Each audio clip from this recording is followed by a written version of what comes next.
I think at UCLA we spend a lot of time talking about fabrication and materials and technology, and I think architects are often framed as, in the best case, being the artists that have to locate the toilets, in the words of Richard Serra, and have to think about function.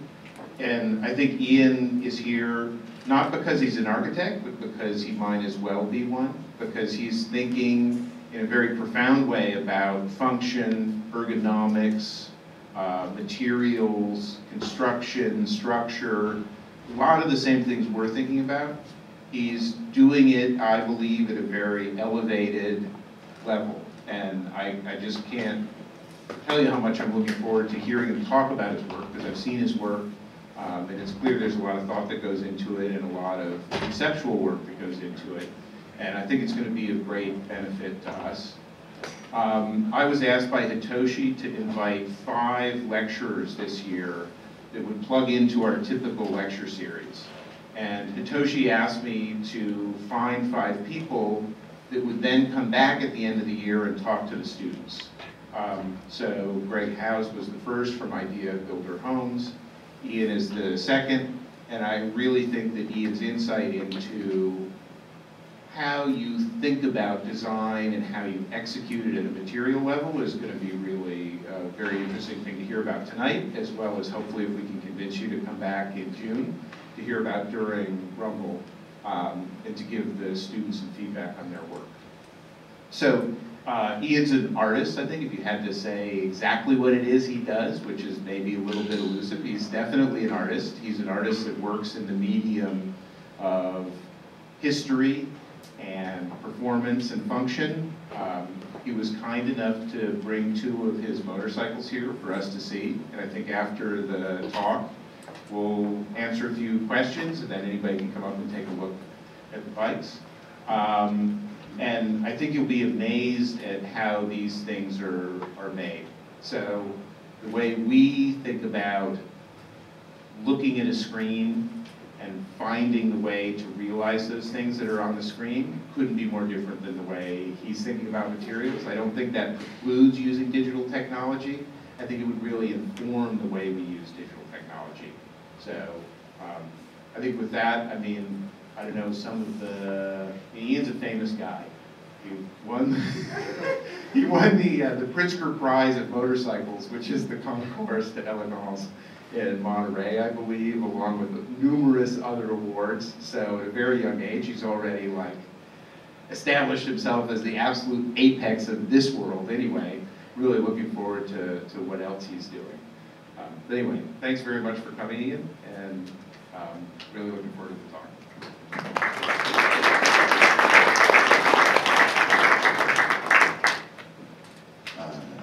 Well, thank you so much. It's really it's an honor to be here speaking, and you're too kind. You're making me blush. But yeah, I had a few different ways. It was kind of more of a linear thing where I would talk about you know, the process through each one, and then I had kind of a frenetic, esoteric kind of thing where I would just field a lot of questions, and but really what I do, it's personal. It's more personal than you know, I talk about, and I've really never shared this this side of it in a public forum like this. So I thought that, you know, maybe some of my my experience, you know, and kind of the journey I went on would you know, would be something that you know, relates to maybe, you know, where people are at in their different stages of you know, their passion and pursuing the things that they're interested in. So this is kind of a tricky thing for me, but I really wanted to do this type of a talk. So it was a shock, a little bit going back and kind of reliving the last 8 years through images, and the 8 years starts really at the beginning of what I've called the Falcon series. This is 2 and 3, the Kestrel and the Black, respectively. And you know, I'll be showing slides of the latest one, which is the white, which isn't here because it's been shipped to the collector, which was great, but unfortunately it can't be with us here today. I speak about them like they're human sometimes. I'm sorry that, you know, so-and-so can't be here today. But I guess this is probably the best place to start. This is a tent. About 9 years ago, I moved to LA, and I was living right here, and I was working in this adjacent tent, and believe it or not, that was a conscious choice, and I'll go back a little further and explain why. So I spent the 90s in what might have been a dream career for most people in their 20s. It was the emerging and booming .com world in Silicon Valley. There was money, miniature golf courses, gyms, espresso bars in the middle of sprawling ultra-modern tech campuses. There was endless job opportunities with startups, including stock options and the possibility of retiring at 30 when they go public. I mean, it was fun in the vacuum, and it was an enormous bubble, but I knew it was unsustainable, and I craved sustenance. You know, for me, that's always been connected to work that's tactile, mysterious, and rich in the potential to explore a deeper meaning. Or as the 70s band Chic called it, a DHM, deep hidden meaning, and makes you wonder what the song "The Freak" is all about. Probably make a lot of interpretations of that. But I wasn't feeling a sense of purpose in the tech world, so I left Northern California and moved into these tents. Living and working with only the essentials to survive and create, you know, was a key. You know, it's a key element in my work is reduction, and this is my way of recalibrating my life to my passions and concentrating them into the simplest form I knew how. You know, I get asked all the time why motorcycles, and you know, there are a lot of reasons. I'm drawn to them. You know, the powerful implications of a motorcycle. Defying physical limitations and transcending one's body. They evoke words and feelings like flight, rebellion, freedom. By the way, Merriam-Webster calls freedom in one instance as improper familiarity, which I'm really fond of. It's like giving a lecture in your underwear, which is advice. I actually bought a book on how to give a lecture, and one of the first pieces of advice was picture everyone in their underwear, but I thought that was really creepy, so I'm not doing that now, by the way. You know, they've, the cultural and countercultural significance and symbolism motorcycles conjure and the impact they have had for over a century since a couple of Frenchmen decided to adapt a steam engine to a bicycle or velocipede in the late 1860s. You know, these are all, there's so much history and personal attachment and romance. You know, for me, the most improper familiarity was, you know, being this kind of heretical version of myself that would, you know, be, you know, kind of living in a tent doing the thing I loved, you know, and like that was freedom to me. And you know, but it was really about, you know, this romantic idea. And this is, these are my great grandfather and great grandmother in Holland. And you know, this image has just always made me happy. It's just been kind of seared into my brain, and you know, it's something I always go back to. So I felt like, you know, when I left and moved to LA, that I was kind of living a version of that. And I have to get through the embarrassing stuff. Greg alluded to it, but there was a lot of media that surrounded some of my first creations, and you know, going back, you can imagine, you know, living the way I was living, and then kind of what happened was a confusing time. So I'm just going to get the, you know, the really embarrassing stuff out of the way, but it's part of the story, so you know, I'm going to show it. So this is what happened. In order to stop seeing myself with a weird photoshopped and airbrushed face, I pretty much avoided. Well, first I have to say one thing, that I'm not a biker. You know, this was really kind of a funny thing. It's something that people always, you know, kind of instantly associate with because it's a motorcycle.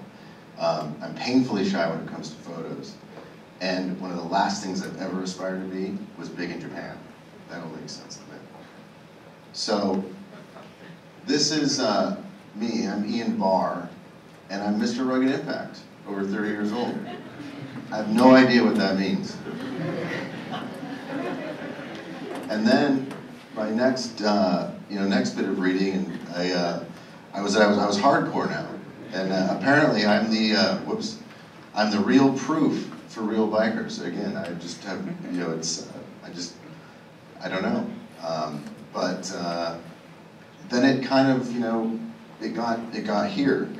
And, you know, by the time I finished the Kestrel, the Falcon series had taken on a life of its own.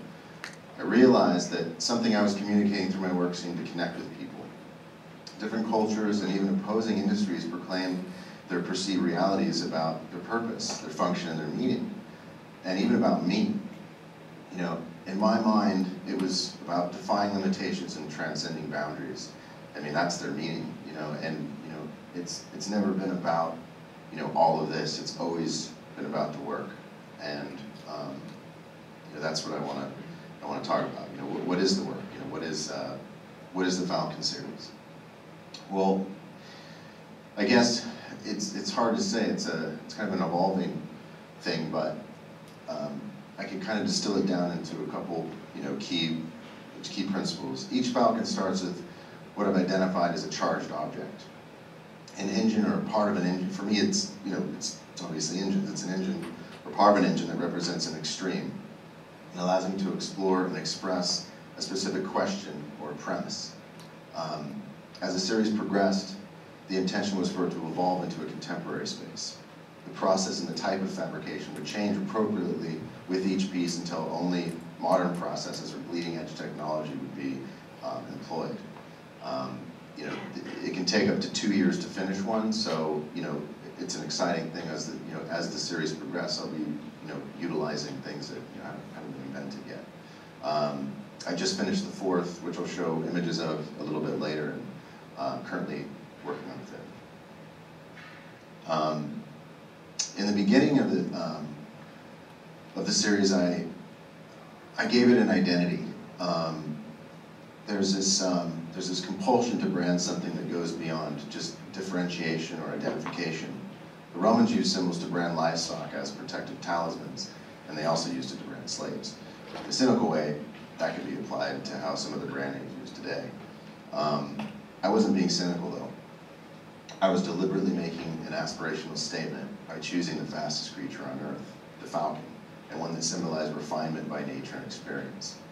Falcons cannot truly be tamed, controlled, or disciplined. When captive, they form symbiotic relationships with humans based on trust. Trying to represent these deeper elements in a single image was a process, but like the pieces I create, every detail is part of the whole. So this is kind of how it started, this kind of meek, mutant thing. But then it started to change, and you know, there's another thing that happens with my work is I work from, you know, these kind of, I'll deconstruct things down to a basic element, and I'll kind of work out of it. So it was kind of neat to see this you know, evolve and change. But you know, there's, you know, a whole bunch of different iterations. Kept morphing, getting more refined. And it's obviously some vintage elements. And then there's a whole bunch of ones. It looked like some mutant vultures, pigeons with armpit hair. You know, it kind of got out there. But then this is the one I applied to the first bike, the Bullet. And it made sense for that bike. Then this is the one that's on the Kestrel. And then finally, I arrived at the one that's on the Black. By the time I made the Black, the logo experiment felt balanced. And by that time, the world believed in it being a brand. So I decided to never use a logo again. I don't think personal expression can be identified or slickly understood by other people through a logo. It's either felt or it isn't. The fourth in the series, the White, has no logo, although there's a conceptual thread to my work that ties it all together. I wanted the flexibility to be completely honest and to discard any part of it that wasn't working. Even if hundreds of hours were spent, on these logos, I think there's a tendency sometimes to hold on to ideas so tightly because of time invested, ego, stubbornness, principle, and it can manifest in bad work and projects that look like a mess of ideas. I'm sure you've all seen these things. I've been a part of them. I've created some. I just wanted this to be something different. I didn't want it to limit the potential of an idea, because I feel like that mentality when you hold on to something so tightly, you suck the air out of it. And it restricts it from, mixing with the air of other inspiring possibilities. And, that was critical in the, in the kind of the creation of, and the idea of the series. The first is the bullet. This was really my interpretation of the first 4 decades of motorcycle design and development, using historical paradox. I envisioned the holistic sense of the period while suggesting a movement towards more contemporary space. It had nothing to do with the collage of components collected from different eras. It was establishing familiarity. I liked the paradoxical familiarity. Felt when I was creating something that couldn't exist, never existed. This is just a few more detail shots of it. This is how it started. That's Taka, my dog. He's flirting with my wife, Amaryllis, over there. He's not paying attention around there. It's pretty typical.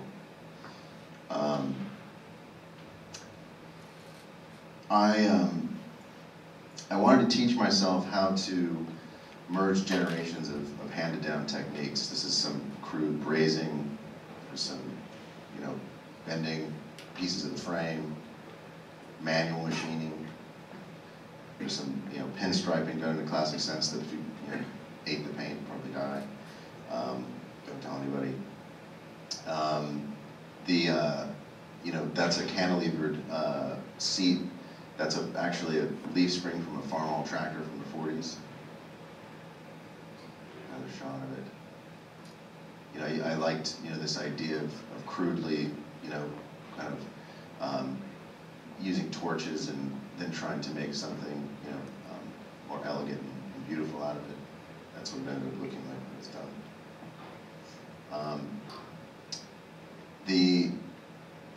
That one took about a year to complete. The next one in the series, the Kestrel, which is here, is number 2, and this is based on a thought I had about the shape of interconnected relationships. I was learning about the demise of the British motorcycle industry, specifically about the impact that World War II had on the motorcycle industry throughout Europe and Asia. Most of the factories in Germany were decimated in the bombings, including all the blueprints and proprietary machinery, forcing them basically to start from scratch. This ended up being a main factor in the rise of German engineering and the revival of the motorcycle industry because they were unencumbered by legacy. They had the opportunity to start fresh on sound engineering principles. And once they'd acquired the raw materials, they created brand new state-of-the-art factories.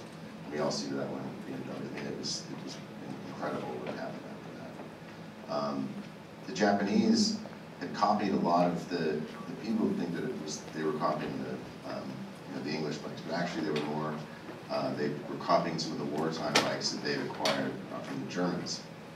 And they were called copies back in the day, but then they started making their own. And they dominated the motorcycle landscape in the 60s and 70s. They decimated the entire British motorcycle industry.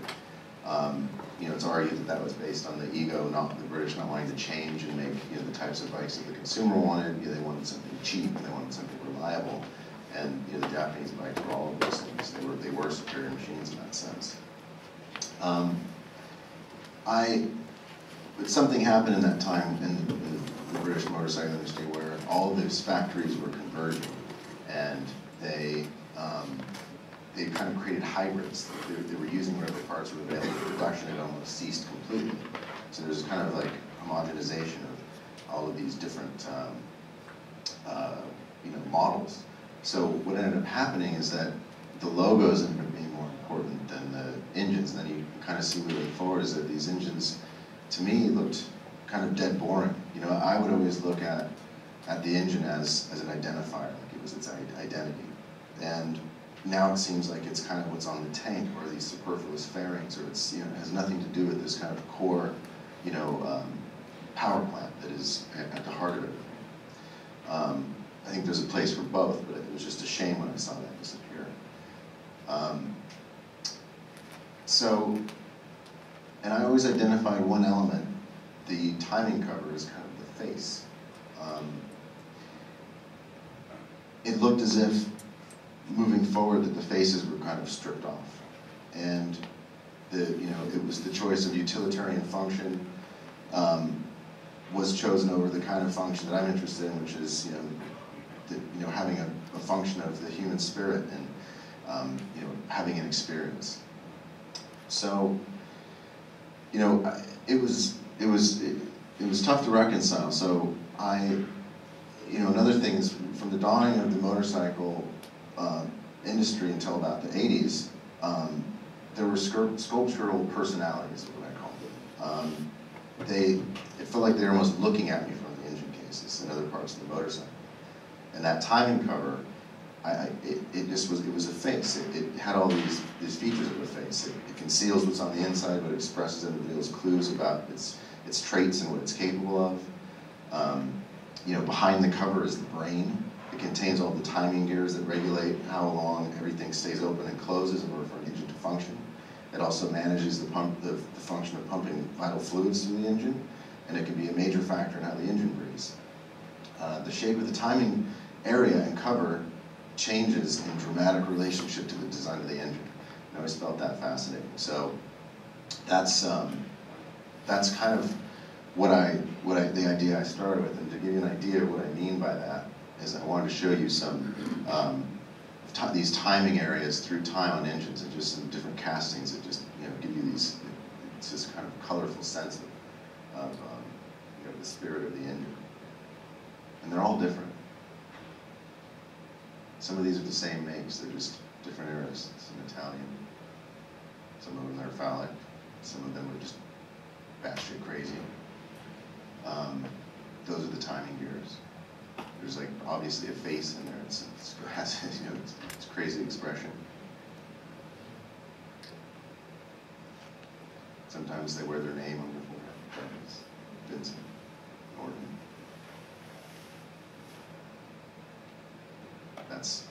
Kind of says it all. So this is what I started with the Kestrel. It's called the Bonneville. It's named after the Bonneville salt flats in Utah, where it broke multiple land speed records.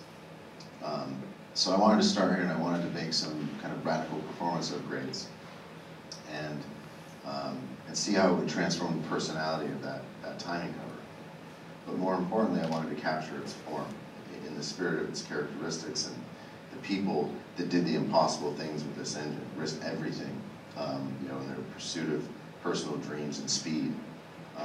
The interplay with that will propagate through the entire engine. And another element was that I wanted to also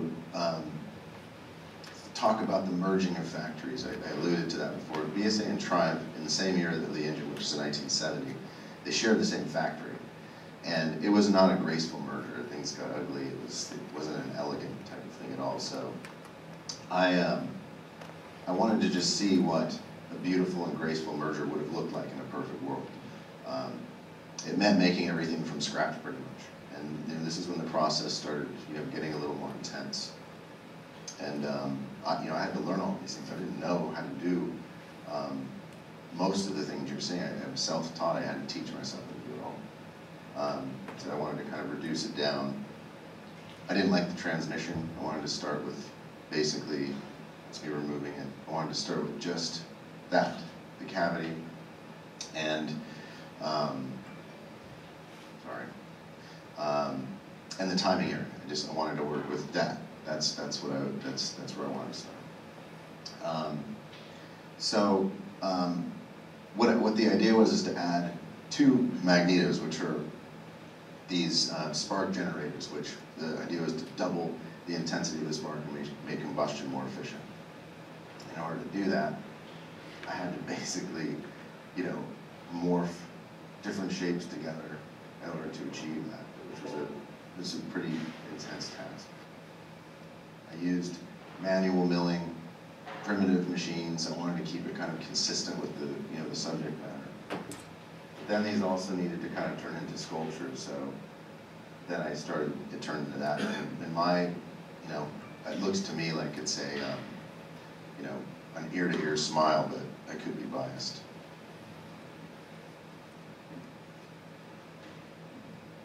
I had to make an English wheel. I can't figure out if that's an old bandsaw or an old dough mixer, but all of the different components and ways that it operated were I conceived and made. I wanted to understand how a machine like this is responsible for forming sheet, and I wanted to understand how that works. Like, how is it smashing the metal? How is it pushing the molecules around it? The only way I felt that I could do it is to kind of understand how the physics of it works. So I made that, and then I found this old base, and because I needed to make a frame from scratch, so I used this and repurposed it as a frame jig. And this is the Kestrel in its beginnings on the frame jig. Pieces. That transmission is from a BSA, so I took apart the part of it that was the Triumph Bonneville, and I added a BSA element. We'll see how that kind of worked out. I also wanted to do this kind of hybrid of machining for critical tolerances, but then sculpting and arriving at a final shape. And that ended up being those, which were these kind of drop down brass pieces. And then I wanted those were formed with the English wheel. It's again using an old technique of rosetting. That's what it looked like when it was finished. Again, morphing kind of different things together to come up with a new image. This is the original sketch. And that's what it ended up turning out.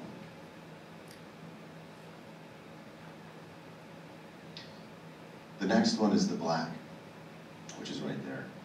And it's based on a 1952 Vincent Black Shadow engine. Everything except for the engine was made from scratch.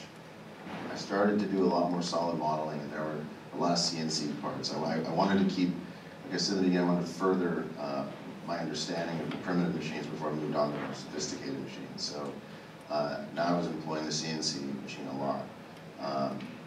I cut out a lot of the CNC process because you guys have all seen it, and it's kind of boring looking machine, you just cut and glue.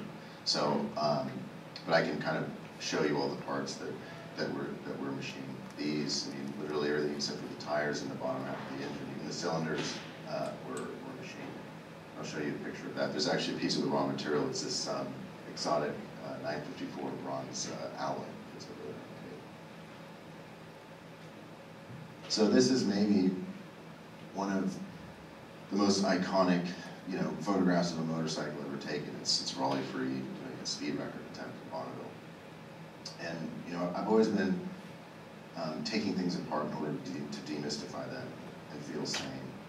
I find comfort in being able to frame and examine even the most basic element taken out of its comfortable context. When I took apart my first motorcycle engine when I was a teenager, it was the scariest thing I'd ever seen. It, in relationship to a computer motherboard, pretty primitive, but the amount of parts that all had to synchronize precisely at just the right moment to achieve this extreme velocity, it was complex and completely overwhelming. It drew me in. There were so many calculations and deliberate decisions. An engineer was staring at a blank canvas.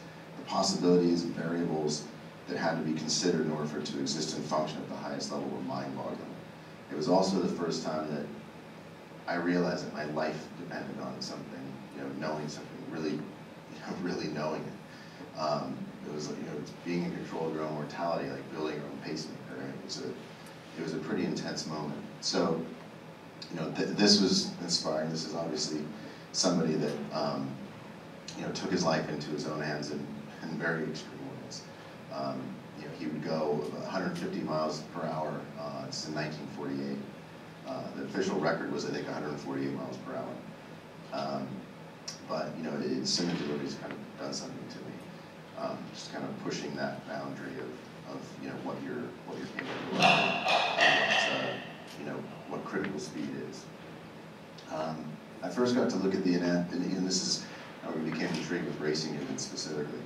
When I first got to look at the anatomy of a racing engine, every surface is polished on the inside, every excess gram removed, complete balance, every inch smooth, efficient, balanced, like a masterwork in a timepiece. Proprietary materials and transitions from one element to another. The ones that achieve greatness are, whether it's record-shattering speed or endurance. One of the bikes that or engines I started with, did an amazing thing, and it still holds a record. It averaged 100 miles per hour for 24 hours straight. That's the white. We'll look at that later. I mean, just to think about that, it's just crazy. So that was a Velocet. So I felt like they were as refined and unique as the anatomy of a falcon, the fastest creature on Earth. For the falcon, it's a vital thing for its own survival, but speed isn't vital for our survival at all. Yet we try to refine ourselves, and the technology around us is that we're like dependent on it. I mean, speed freaks out. I've been with myself at times. It's such a. It always kind of shocks me. Speed is, you could argue that is the faster we go, we get we're closer to our extinction. Yet we keep pushing. I just was really intrigued by that. And then also the phenomenon that happens, the idea of how a human and the machine is transformed by the wind at critical speeds and gravity was just fascinating. 1931 was always a big date for me. It was the date that Malcolm Campbell piloted the Bluebird to 246 miles per hour and became the fastest creature on Earth. He didn't know it at the time because a peregrine falcon in a dive achieved 242 miles per hour, and that was within the last few years. So, but I just wanted to kind of create that turbulence. There's this, and the way that a falcon's body changes and shrinks. It's elegant and it's necessary. And if you see one going from a dive and actually capturing prey, it's one of the most beautiful things I've ever seen. The shape of the black kind of morphs depending on its speed, and it also changes the shape of the rider. I'll show you some things that things adjust and move around. Tanks come off, seat can move in different positions, but it was that idea of having this kind of morphic, transformed by speed kind of design elements. So it started with this. It's a racing engine. It was drag raced in the 50s, and I wanted to build it consistent with the engine that Raleigh Free used in that bike to break the record. I started thinking about just how I could approach it. It required, this is one sheet of probably about 100 sheets of sketches and calculations, and like I said, I didn't know. I'm not an engineer by trade. I'm self-taught, but this required intense engineering. Creating a suspension, changing the suspension. Making a front end, making a brake. These are all things that I knew nothing about, but I was so intrigued by them that I dove in, and that's why it took 2 years to get to the point. That was your concept sketch, and that was the result. And then this is kind of what I was saying, that it changes. These are the different iterations. The pedals move, the handlebars move. The seat doesn't move in these, but I can show you how it does that. Again, I had to go and literally make every piece. So this is a fender being formed over a wood form.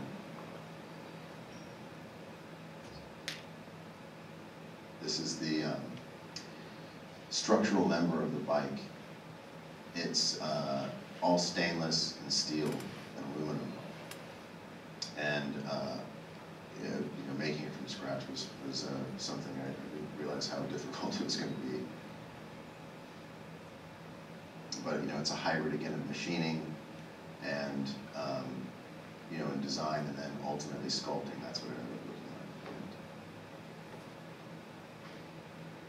These are the forms that I brought one of them here that were used to actually shrink the metal. That's the tank and one of the phases.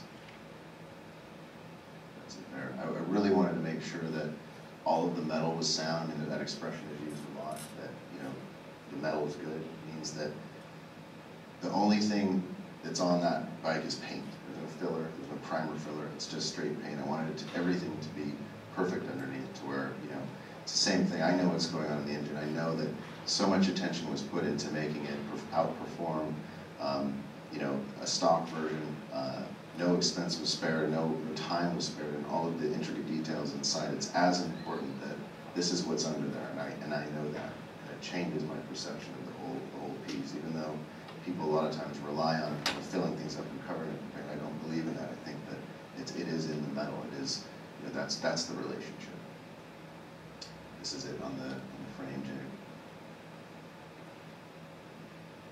So I'm drawing the seat.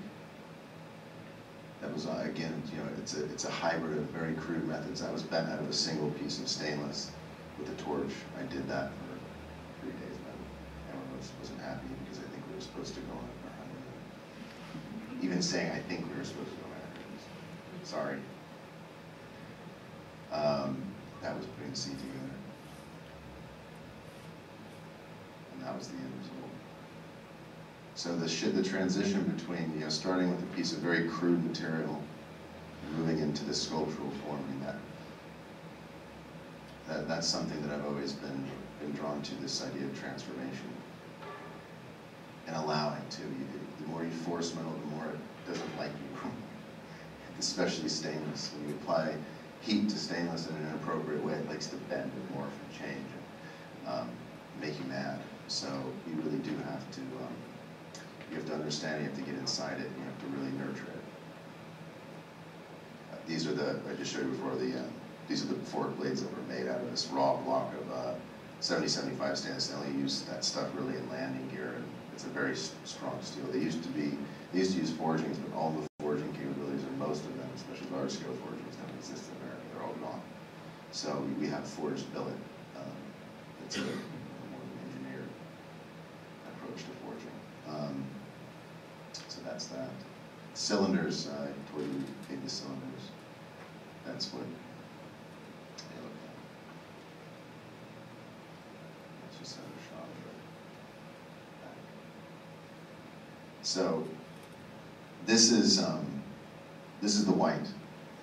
And the white, I really started thinking more about my relationship to machines. In the case of a motorcycle, everything except for the engine is an inconvenience and a drag on the motor.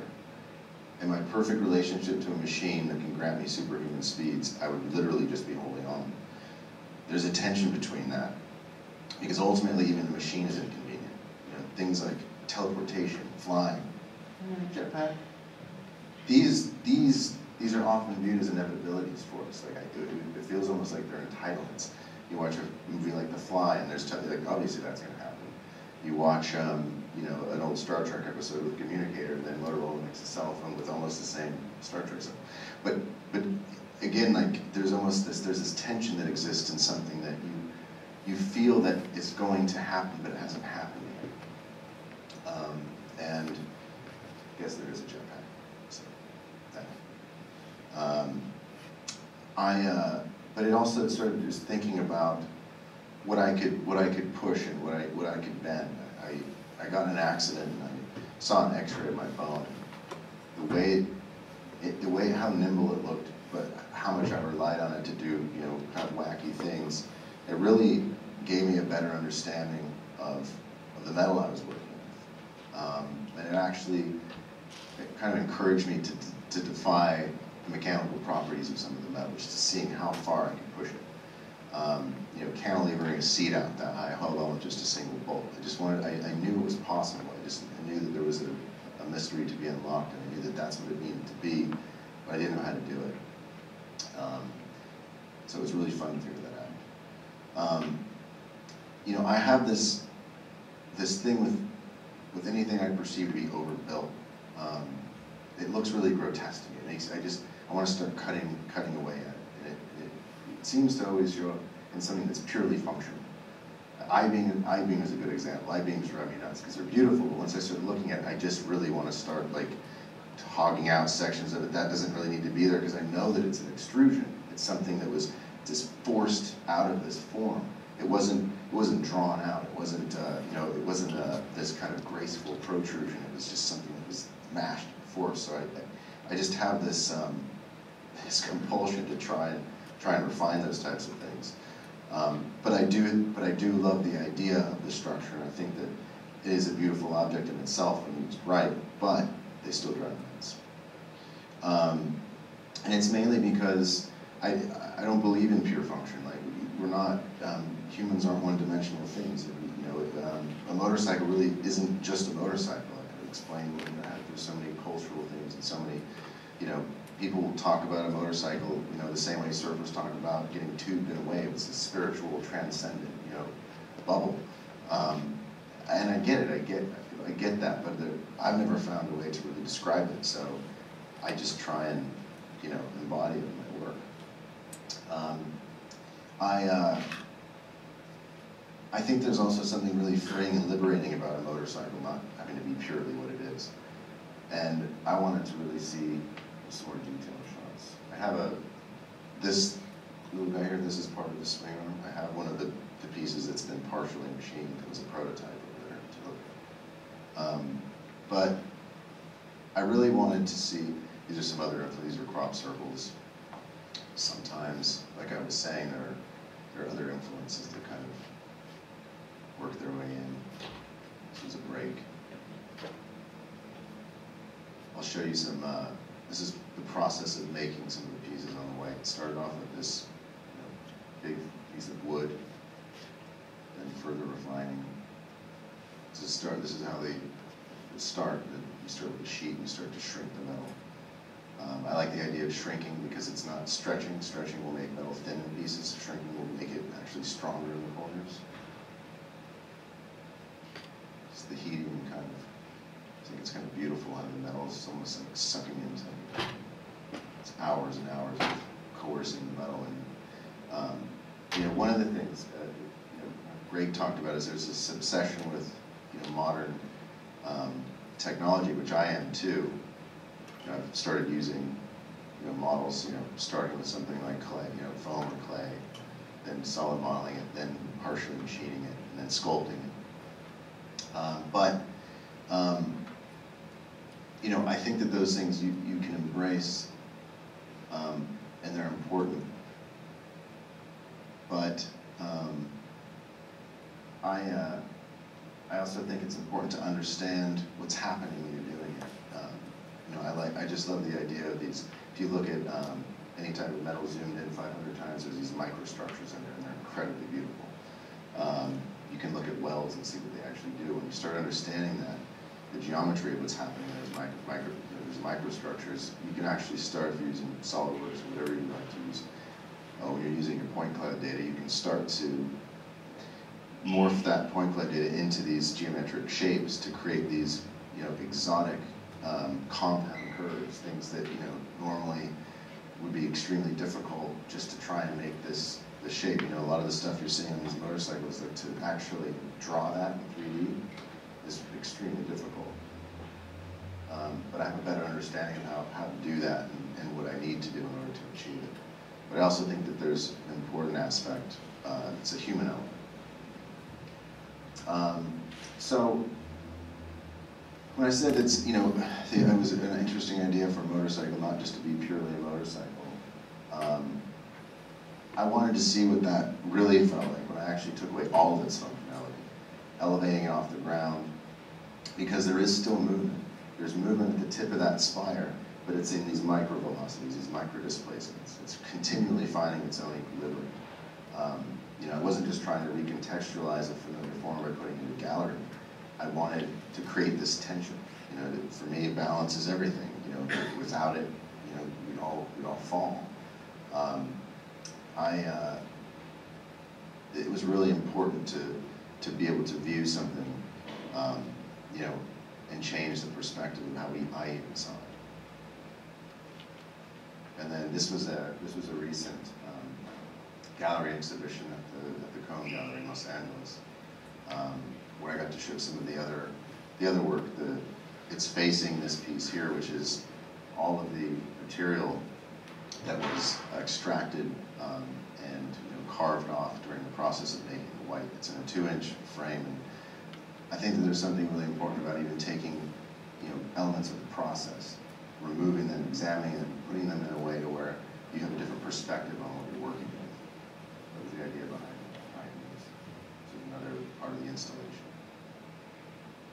I've talked about how flight is such a big theme in motorcycles, because it does give you that feeling sometimes. But so I wanted to slightly elevate these to kind of create that sense of flight, potentially. This is all of the wood that was extracted making the whites tank. The clay, the foam. Another shot of the installation. It's the black, and behind that, that's all the bronze stainless aluminum. But it does take on a different, viewing the materials this way. It changes my approach moving forward. I also wanted to look at some of the volatile materials that exist inside of a motorcycle. Those 2 slides. This is all of the transmission fluid removed after going over 100 miles per hour on the Kestrel. This is the oil. And this is an emulsion that's used in CNC machining. And I like the idea that it's I always mix them up. This is an oil and water emulsion. But even with emulsions, even when things are joined, they still find a way to separate them. So that's a beautiful sentiment. I mean, not that you're together and you're separating, but that, maybe you both need to be individuals to come together. Anyway, I'm stretching. So that's another shot of that.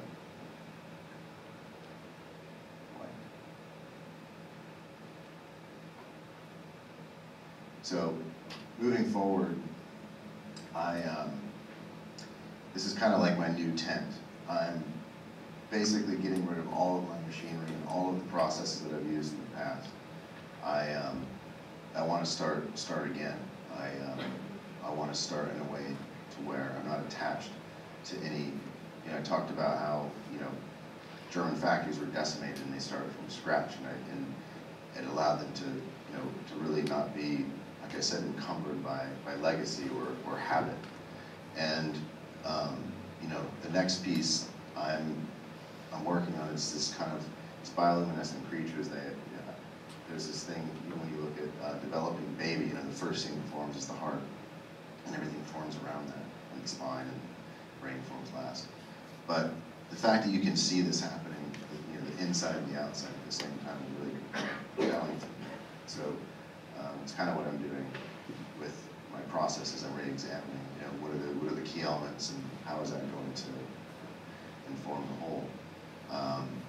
So I will be moving forward and using very modern techniques, including metal sintering, mostly CAD to cast, trying to do everything in smaller space, making the creative ideas more important than the actual process, but still keeping in mind that there needs to be a human hand in all of it. But the only way that I could even know that that would work, or that I'd feel good about that, is because I went through that process of literally hammering something for 3 days straight and then having to throw it away because it sucked. That's very important. These are a product of many mistakes and a lot of success. But I just don't want to be afraid of making new mistakes, because new mistakes lead to new discoveries. So I'll leave you with the last thing. This is going to be the beginning of the next, and it's roughly a Rouleau triangle. It's a rotary engine that never really got its due, and I find that really fascinating for reasons that maybe I'll tell you about next time. But that's a window into it. Thank you for listening.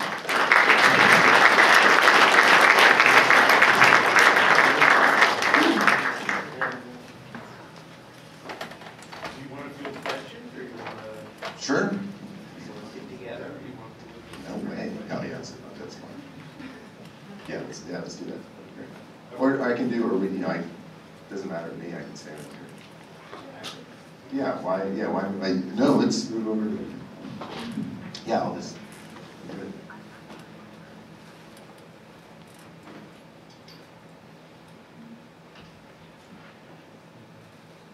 Have you ridden these bikes? Yes. And what's it like?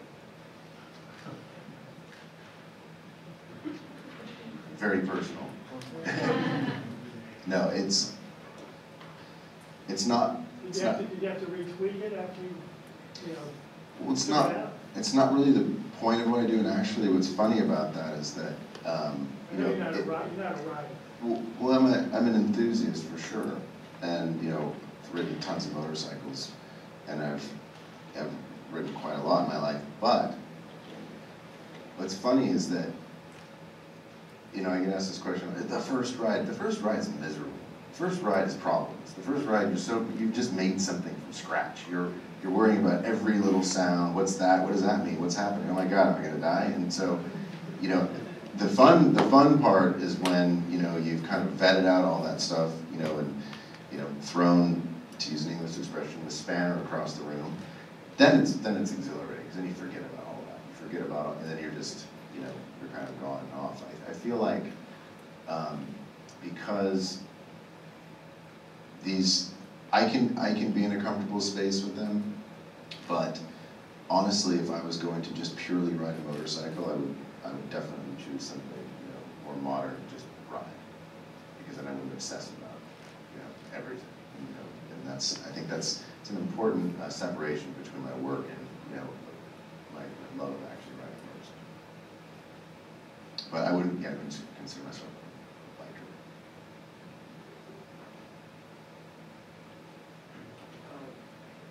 Shaft drive and hose cylinders. You know that during the war, the Army captured some German BMW motorcycles. So they were working better in Africa than Harleys were. So they had Harley and Indian make, Harley copied BMW, and Indian made their own. Right.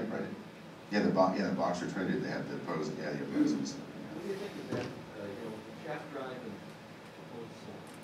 Well, the R32, BMW is one of my favorite bikes, the first one. I just think it's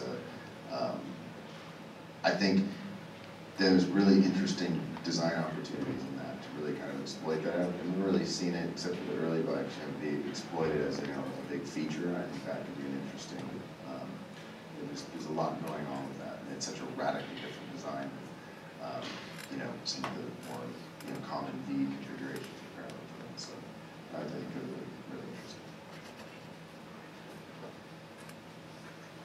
One of the things that I think is great to see is how precedent, history,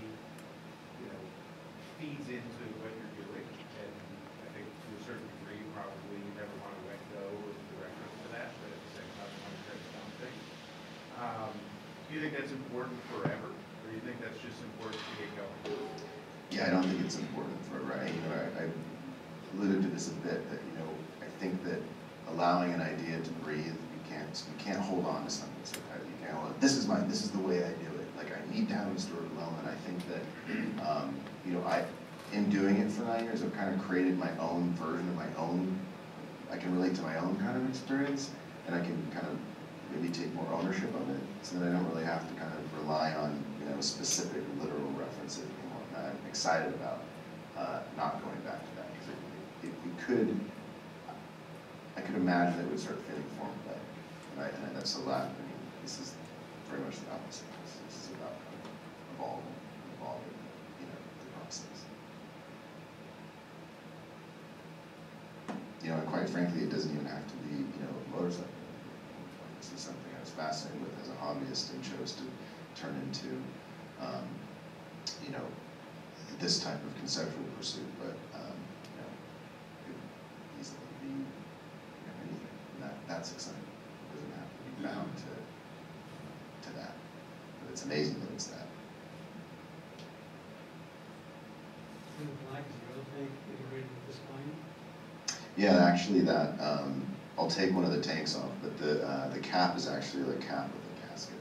So it's still the oil tank, that top part is actually a separate piece that comes off so you can clean it out. The common problem is that they would clog up and get murky in the bottom. So you could service it. You could service it if you wanted.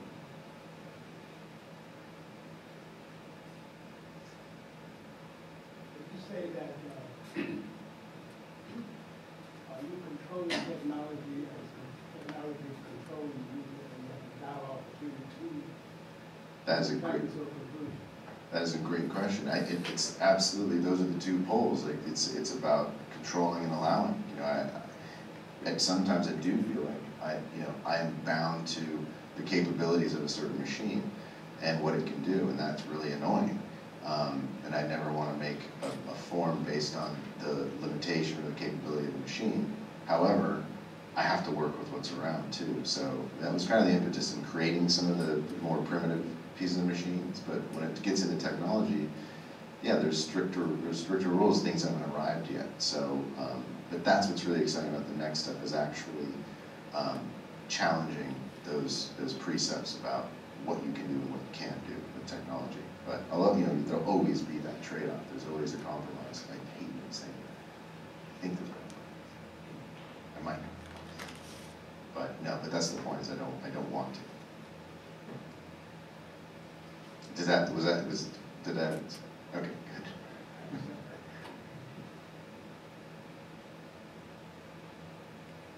So you set things up that there was a software vaporous world of Northern California and a tactile world of physical things that for you is the transparent jellyfish. Where does that fit into that axis?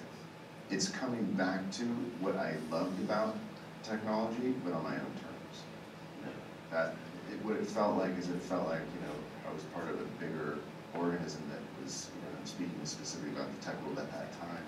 There was a lot of companies being created on ideas that didn't really mean anything. They were just a way to get angel investors to dump a bunch of money into it. It didn't really matter if it worked out or not. So that's the type of thing, that the vaporous aspects of it that were really annoying, and it really it made me go ultra primitive, made me go 10. I went 10 from, and didn't want a computer, I didn't want any of it. And but now, I was fascinated by that. So I used to make these bizarre fractal programs in a logo. I'm sure you know what that program is. It's a little turtle, dragon triangle. I was 12 and 13, and I was programming, learning C. It was just, but yeah, so this is coming back to it really on my own terms. When you started, did you know what you wanted to do with the final product, or what do you want to do? I guess I don't really want it to be a product. I mean, because it reminds me of something that gets consumed. I guess I would want it to be. I would want it to be more free, something that feels completely free, something otherworldly, something that really. We talked about, Greg. It's like I don't really want to have historical reference points that need to be kind of shackle it in certain ways. I want it to actually be something completely ethereal and truly inspiring, where you're just feeling it instead of trying to dissect the pieces. But with that said, I don't want to kind of jump too soon into that. I need to like the entire way that I approach this. I need to feel grounded in something and comfortable before I kind of take the leap. But that would be the intention, is to really work with advanced materials and leading edge technology and see what that does. And I have no idea what that would be, but I'm excited.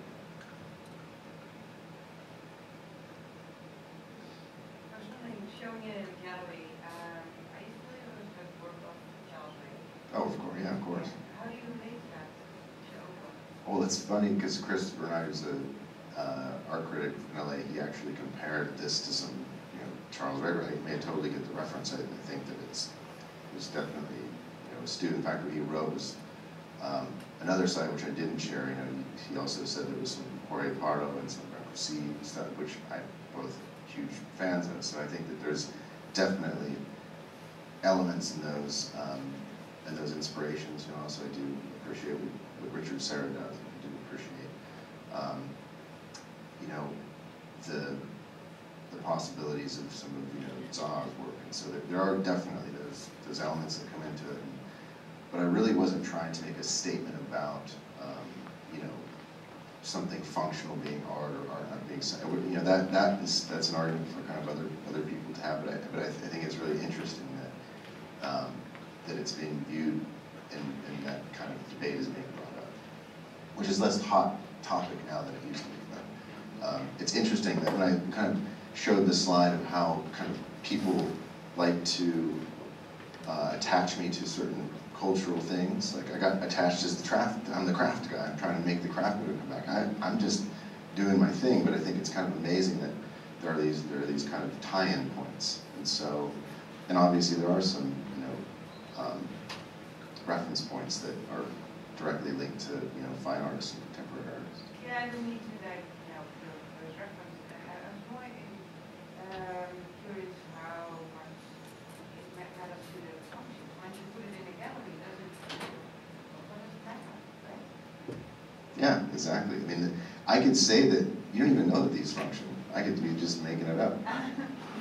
But that's it's kind of the point. They don't necessarily need to. It's amazing that they do, and I use that that knowledge and actually caring about things that you'll never see. They'll never be taken out. There was, I think my wife used a good reference. She said, the Schrodinger's cat, is a cat never alive. I think there's something great about that, about it not having to be one thing or another. Perceptions can shift.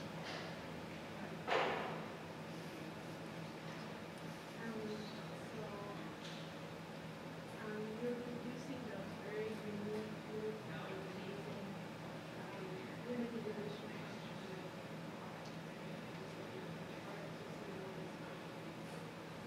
Do you think that the shift towards parts of create can change something to this approach, creating something unique to you? Do you think that because of not creating more process changes, do you think that will lead to the technical approach? That's a great question. I mean, it's a really, it's definitely something I've been thinking a lot about. Like what is that? What is that going to do? Like, if I could do all these things, why didn't I just hit the button 10 times? Like, it's ultimately I'm just hitting a button. But what I would like to do is I would like to find a way to still insert, the human element into it. As a statement, it would be kind of amazing to make 100 of those and just have them in a room. That would be pretty incredible. But yeah, I think that there's both. I think that there's a way to speak about these modern processes of duplication, but duplication in a way that still feels very human and still makes you feel in the way that something that has, for lack of a better term, wabi-sabi makes you feel. It's a challenge. It's a huge challenge, and but it's an exciting. Where you a little bit loosely said numerous times, here's a piece of machine, do it, and then it got sculptural. Yeah. And I was trying to figure out what that meant. I assume that involves files and sandpaper and things like that. Bandsaw is just doing really bizarre Dremel tool for 20 hours on that cantilever seat. That's as far as I could get it on the, okay, this is an interesting thing. So, at least to me, because I couldn't make a model, I could only make this foam piece. I couldn't figure out what it was going to look like. I couldn't do it on the computer. I tried. I couldn't do it. I couldn't get it. And so I went to foam, and I got it in foam. But then when we actually started thinking, well, once I finished it, I work with this third-generation machinist, an amazing programmer. He's really excellent making fixtures specifically. He's looking at me going, I can't hold this. There's nowhere to hold. Like, you have to drill a hole. I'm like, you can't drill a hole. So he's like, well, this is as far as I can take it. I'm like, all right, fine. So, but I think that kind of ties into your question. I think there's going to be a limitation by nature of a shape to what you can do, and then I personally am the first one to insert a human hand. You know, even like a centered piece. I want to mess with that. See what we do. So yeah, I don't feel like, I don't know if I'll ever get to the point where I can, unless I do it in foam, 3D scan, and the 3D scanning is so good, and the tolerances are so good with middle centering that, in theory, and this is going to be something I'm working with immediately, is doing that, carving something in foam exactly how I want it, 3D scanning it, doing the centering process, and then looking at it and seeing, is this it? Is that what I made? I don't know, but I think that that's a really interesting, and I think that there's something bigger in there that I want to explore. But I mean, one of the messages in your talk that I think is important is first, you have to have a project. You have a 10 object project that you're getting to be 5 into, and that's what guides you. And if you don't have a project, you don't get started. And the other thing is you're developing intuition about the materials. And I think, you know, you can make something in foam that might not even work unless you made it in metal. And I think you've been through that. So maybe your intuition is so good after 4 that you can center and have it pop out and work. That's the part that gets really interesting for me, is like how much did I learn? And I know that there's going to be, you know, at any one of these you know, phases of you know, creation, I hit a big wall. You know, I thought I could, you know, ego, it's like, yeah, I can totally do that. And then I realized, like, God, I gotta step my game up. And so I'm excited for those moments of, wow, this is much harder. It's easy to talk about, but I mean, part of it that makes me happy is doing it. You know, it's actually, you know, not just the theory, not just the conceptual element, but just physically, you know, working with these complex problems. Yeah.